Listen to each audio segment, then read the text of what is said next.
came to work as usual. Suddenly, the boss's secretary called him up to the top floor for a meeting. He was so excited. It was his first time on the top floor of the company. When he got up there, he was dumbfounded.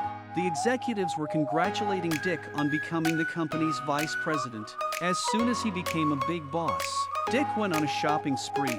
He maxed out his credit cards before he even got his paycheck. He even bought a new house and a new car. However, within a day of Dick's happiness, he was told that the company had gone bankrupt. After that, Dick submitted dozens of resumes, but none of the companies wanted him because he had no income for a long time to pay the mortgage. The couple had to raise money from everywhere. They even stripped the golf turf in front of their house. In order to make the entrance look better, Dick went to the cemetery and dug up the grass in front of the tombstones. But no matter how much they saved, the mortgage was still not enough. When he saw the demand notice from the bank, Dick finally panicked. Dick often fought with his coworkers for a job. A few days later, Dick got another bill. If they didn't get the money, the house would be auctioned off by the bank. Looking at the amount of the bill, Dick was desperate. A bold idea came into his head. If you can't make any money, then go robbing. Jane and Dick stormed into a stereo store. Jane and Dick stormed into a stereo store and threatened the owner with a gun and took all the cash. After the first experience, the rest went smoothly. They went to the bakery when they had bread inside. If they wanted to eat sashimi, they went to a Japanese restaurant. For a new car, they went to a 4S store. This is not enough money to spend. So the couple decided to do something big. They sneaked into a tycoon's house at night. They robbed all the cash in the tycoon's safe. With the money, the couple's life began to improve. A few days later, the couple's wallets were empty again. Looking at the grand entrance of the bank, Dick had a bold idea. If he could do a job here, he'd have nothing to worry about for the rest of his life.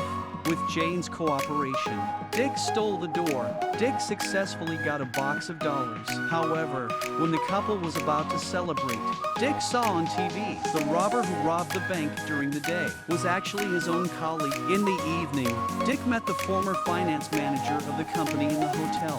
The treasurer ran for his life. On a street corner, Dick held down the treasurer, and from the treasurer's mouth, he found out the whole story. The so-called promotion was a scam.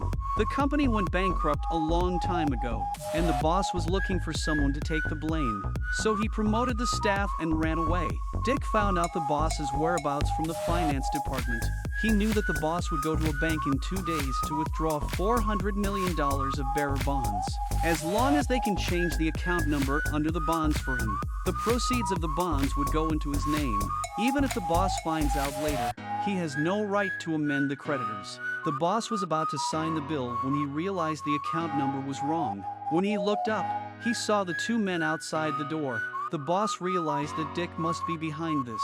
He walked out of the office and threatened to send Dick to jail if he kept messing up. Looking at the gun in Dick's hand, the boss got scared. He took out a check and tried to buy Dick off. Looking at the number on the check, Dick hesitated. A few days later, the boss returned home and was suddenly surrounded by reporters. The depressed boss was surrounded by reporters and didn't know what to do.